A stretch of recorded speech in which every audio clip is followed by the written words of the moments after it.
Hello friends, welcome to my YouTube channel. Exercise 1.1 से question number 1 करेंगे। Use appropriate properties and find.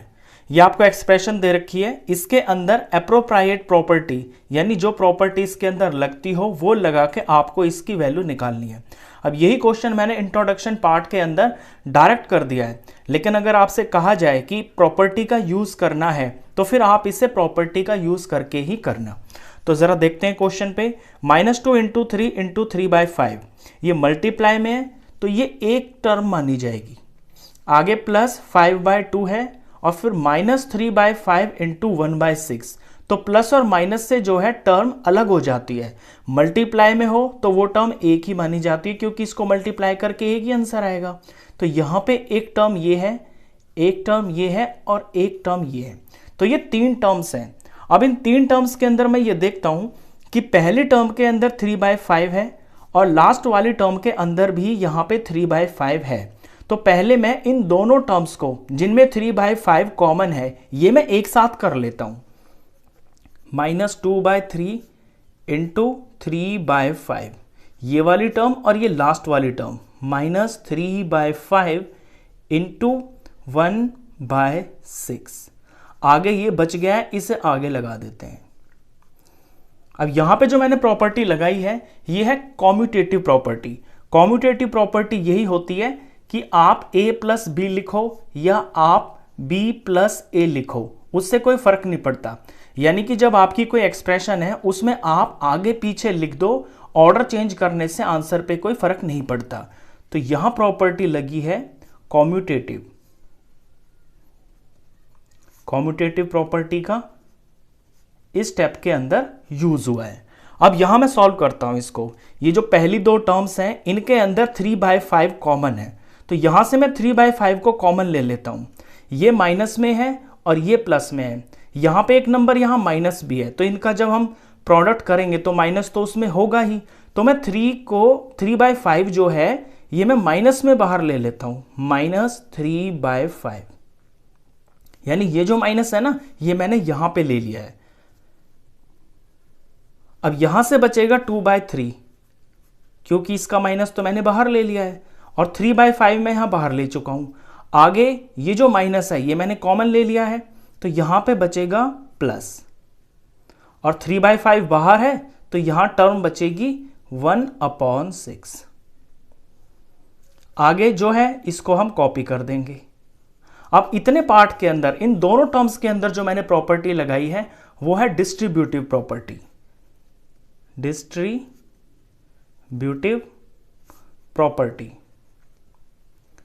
Distributive property में क्या होता है, जैसे कि ये a है और b + c है, तो हम इस a को बारी बारी से b और c से मल्टीप्लाई करेंगे, यानी ab प्लस और ac। यहां भी यही हुआ है। पहले ये इस तरह से लिखा हुआ था ab + ac। इसमें से जो एक चीज कॉमन आ रही है जो कि a है वो मैंने बाहर ले लिया। यहां पे क्या था कॉमन, -3/5। तो यहां डिस्ट्रीब्यूटिव प्रॉपर्टी का यूज हुआ है। अब हम आगे इसे सॉल्व कर देते हैं। -3/5 एज इट इज रहेगा। ये ब्रैकेट के अंदर आपको फ्रैक्शंस की एडिशन दिख रही होगी, तो इन्हें हमें ऐड करना है। अब ऐड करने के लिए एलसीएम लेना पड़ेगा। 6 और 3 का एलसीएम लेंगे, तो 6 और 3 का जब एलसीएम लेंगे तो 2 से जाएगा 3 आ गया, 3 3 ही रहेगा। 3 से ये दोनों चले जाएंगे, 1 और 1 आ गया, 2 3 6 हो गया।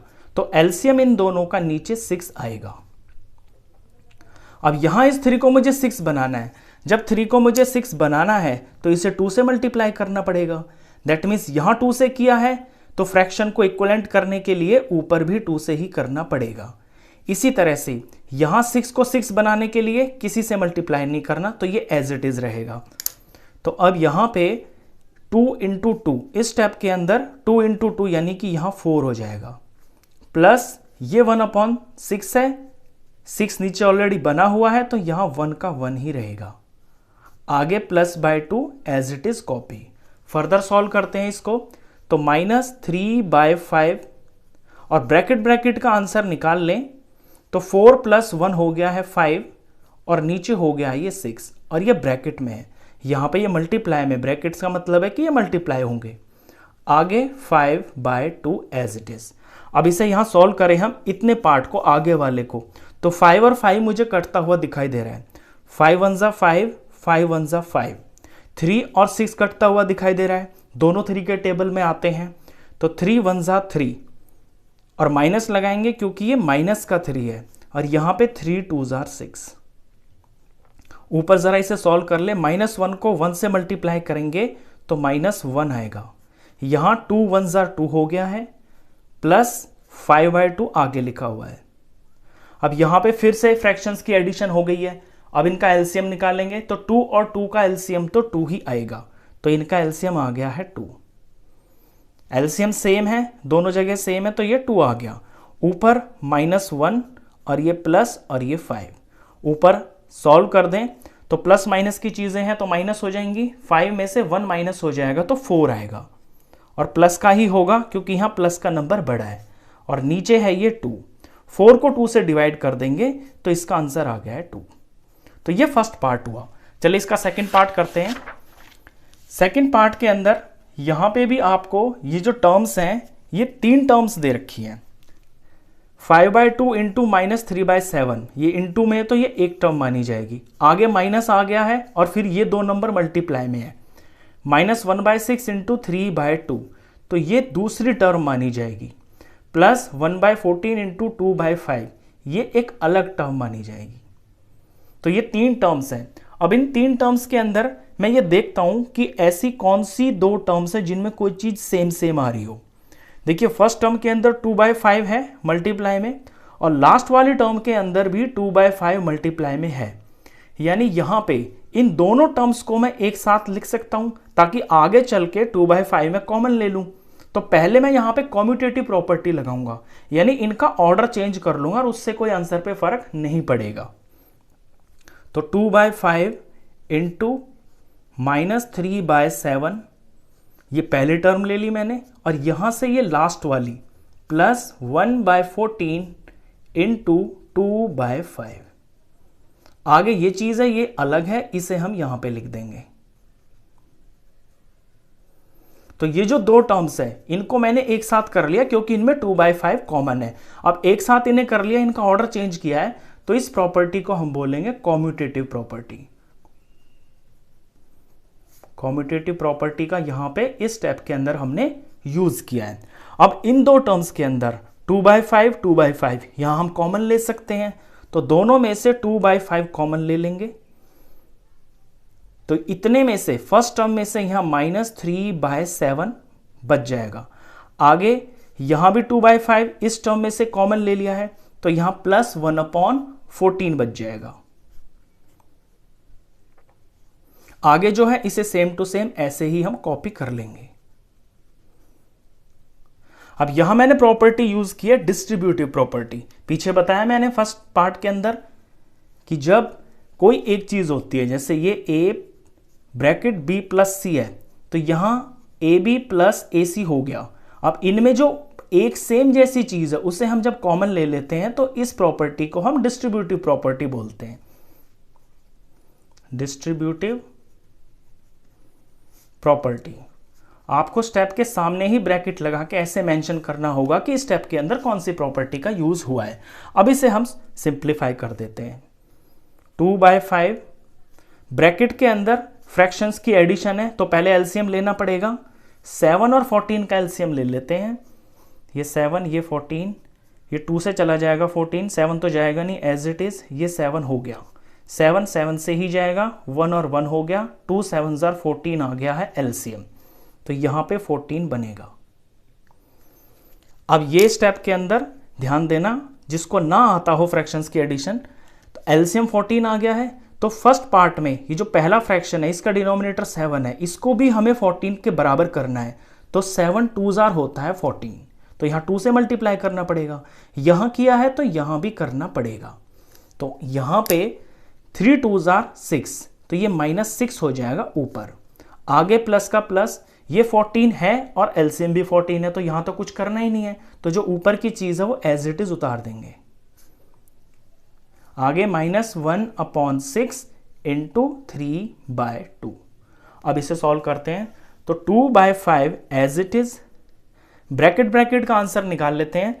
तो ब्रैकेट में ऊपर माइनस और प्लस का नंबर है तो माइनस प्लस सब्ट्रैक्ट हो जाते हैं, 6 में से 1 जाएगा तो 5 आएगा और माइनस का 5 आएगा क्योंकि बड़ा नंबर का साइन माइनस है, तो ऊपर -5 हुआ, नीचे 14 हो गया। अब इसे भी यहां सॉल्व कर लेते हैं हम। ये 3 और 6 मुझे कटता हुआ दिखाई दे रहा है, तो 3 1 ज़ा 3 हो गया और 3 2 ज़ा ये 6 हो गया। ऊपर प्रोडक्ट करें इसका तो 1 1 ज़ा 1 और ये माइनस, तो यानी कि -1। नीचे 2 2 ज़ा 4 हो गया। अब यहां पे ये जो पहली दो चीजें लिखी हुई हैं ये ब्रैकेट में है दूसरी वाली, तो इनका मल्टीप्लिकेशन होगा, ये अलग है माइनस की, इन्हें हम मल्टीप्लाई कर सकते हैं। मल्टीप्लाई का रूल होता है कि कोई चीज ऊपर नीचे अगर कट रही है तो उससे हम काट सकते हैं।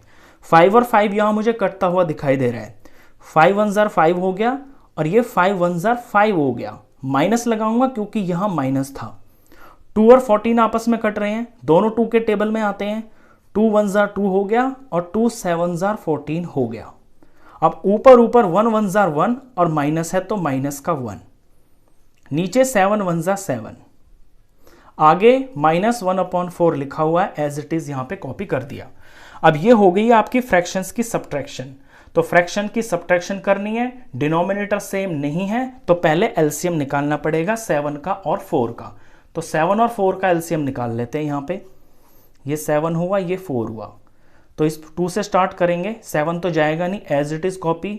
4 को 2 से डिवाइड करेंगे, 2 आ गया। यहां ये 2 से जाएगा, 7 जाएगा नहीं, एज इट इज, और ये 2 से डिवाइड होके 1 आ गया।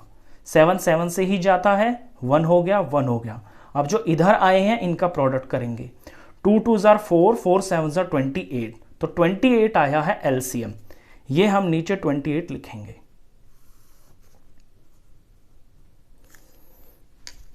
अब पहले पार्ट पे देखें, पहले फ्रैक्शन में तो नीचे डिनोमिनेटर 7 है और हमें इस 7 को 28 के बराबर बनाना है, तो इससे 4 से मल्टीप्लाई करना पड़ेगा।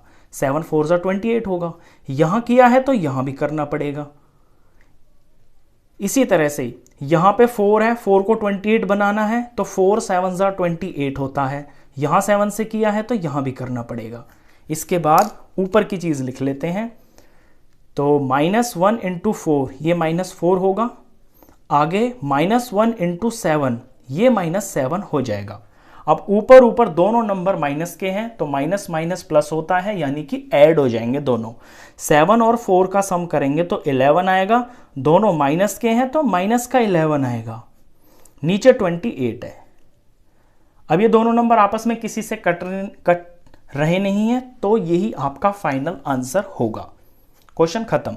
तो इस वीडियो में बस इतना ही। नेक्स्ट क्वेश्चंस के लिए नेक्स्ट वीडियो में मिलेंगे, तब तक के लिए गुड बाय।